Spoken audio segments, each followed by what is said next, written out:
everyone, it's Amira here with another video for you guys, and today we're going to be talking about expeditions.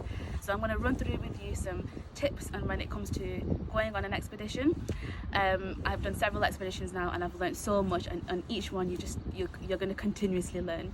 So the first one is make sure you always have the correct kit and gear that you need for the trip. It's so important because you don't want to be freezing on a mountain, or that you don't want to have heat stroke, and there's so many things that you need to take in consideration. So make sure that you do so much research and have the correct kit. The second is that make sure you research where you're going to go. So find out about the local area, about the food, about the weather, and the routes that you're going to be taking, so you have all that information with you before you go.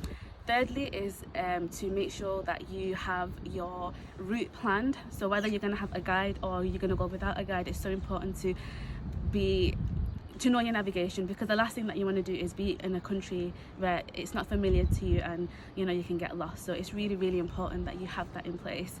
The next tip is to prepare. It's so important to prepare before you go on an expedition. So that means lots of training, whether that's in the gym, doing local walks, getting the steps in, and also doing a lot of hill walking, especially if you're doing mountain climbing, because you need to make sure that your body is prepped.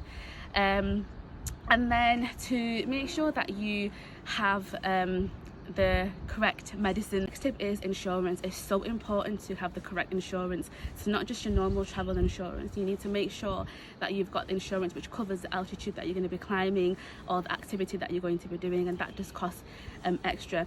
Also, in the UK you can get the NHS card, so make sure that you have them.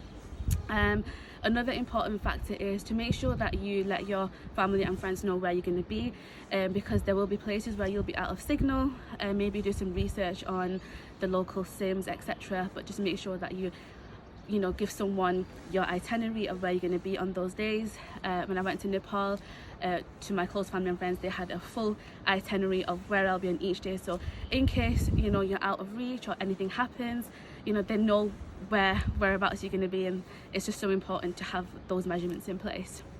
Another tip is to really sort of immerse yourself in where you're going to go. Sometimes we get so absorbed into doing the expedition, when we get there we really forget while we're there and what we're doing. So when I go away, I really like to completely switch off, and just to enjoy the moments that I'm in. And I know that at times they can be very uncomfortable situations, and you're not going to be in the best of times, especially when it's freezing and when you're tired and when it's day 7 and you've still got so much more days to climb. I think it's really important just to take it all in, enjoy it, and just make sure you take that time to reset, reconnect and recharge.